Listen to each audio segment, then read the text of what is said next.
Yo, good afternoon, everybody. It's One Entertainment here, coming at you guys with another video talking about the worst Easter egg in Call of Duty Zombies history. It's not Outbreak.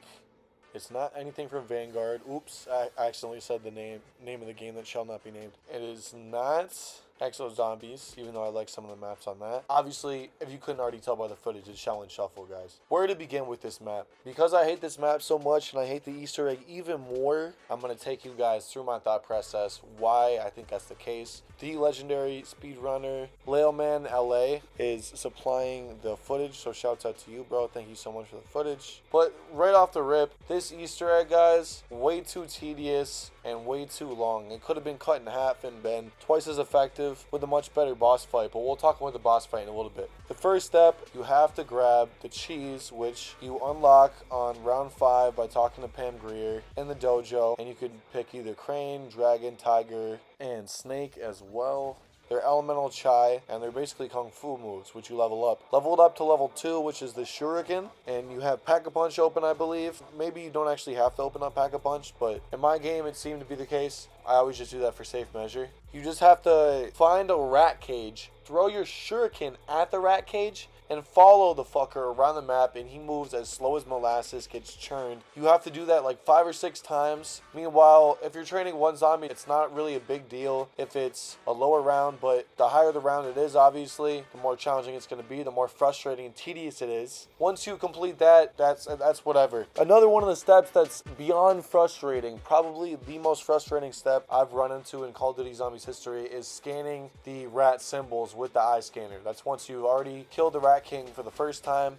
He's going to drop his eyeball, and you can start scanning things. There's a total of 13 locations. They only spawn once at a time, similar to, if you recall, the Infection Easter egg, Exo Zombies, how the valves spawned in one at a time. It's just like that. 13 locations, so your first one could be in spawn. Your next one could be all the way by Pack-a-Punch, which is so annoying. There are obviously speed running tactics, which you're going to see at some point, and salute to this gentleman again for even being able to bear with this map. I absolutely freaking hate it. So that's annoying, and once you complete that, you got to do Morse code for whatever reason and pick up a telephone. Obviously, nobody even uses payphones anymore, so I don't really know what Infinity War was going for there. Maybe some kind of vintage vibe, but I won't lie to you guys, I am kind of okay with the name step, or not the name, but rather the word step, when you're required to spell out a word on the rooftop. Keep in mind, once you do get the Morse code combination, if you mess up at any given time, when, like, obviously selecting the poster, if you select the wrong one, you are fucked, basically, and you have to redo the entire eye scanning step all over again. This was super frustrating to me. I've had this happen a number of times, and running around the map as it is in Shell and Shuffle is really not a grand experience. I don't like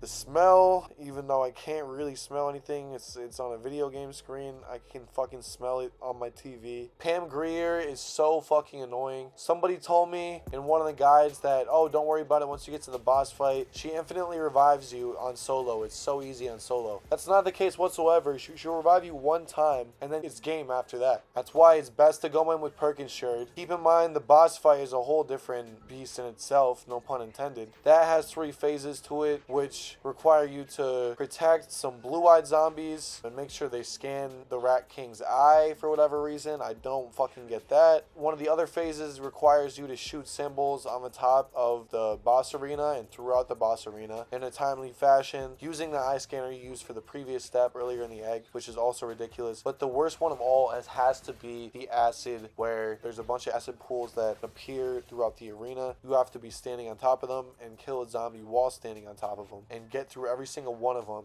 Keep in mind, there's at least 10 to 12 in 50 to 60 seconds. And that timer seems generous, but it really is not. It's incredibly challenging. That's why it's best to use explosive touch for that on one of your fortune cards if you can. One of the worst boss fight steps ever. I hate how the phases play out. I hate how you have to murk him and waste your entire clip, not even entire clip, an entire weapon rather, just to get to the next phase. Unbelievably time consuming. The disco ball step was mad cringe. Why are you shooting disco ball zombies? Just let them dance in peace. If they're not attacking me, I ain't got problems with you, bro. I think overall, again, the thing that really kills this Easter egg for me is the pacing of it. They're super tedious steps. Not to mention how many points you need to open the map as it is. Comes in around like 10,000, I want to say. Pack-a-Punch isn't too shabby. It's pretty easy to grab that, but everything else though is just takes forever, way longer than it needs to. The Kung Fu zombies are a pain in the ass. They're always going to be chasing you if you even start sprinting once. While you can walk, that's one of the best ways to mitigate their presence. They're still unbelievably annoying. They are going to get you down one way or another. One of the most ass maps, probably the most ass map I think we've ever seen in CoD Zombies history. Let's hope that CoD Zombies 2024 isn't this bad. If you ever have the opportunity to play Shaolin Shuffle, please don't. Let me know what you thought about the breakdown, and I will see you guys in the next one. Have a good one.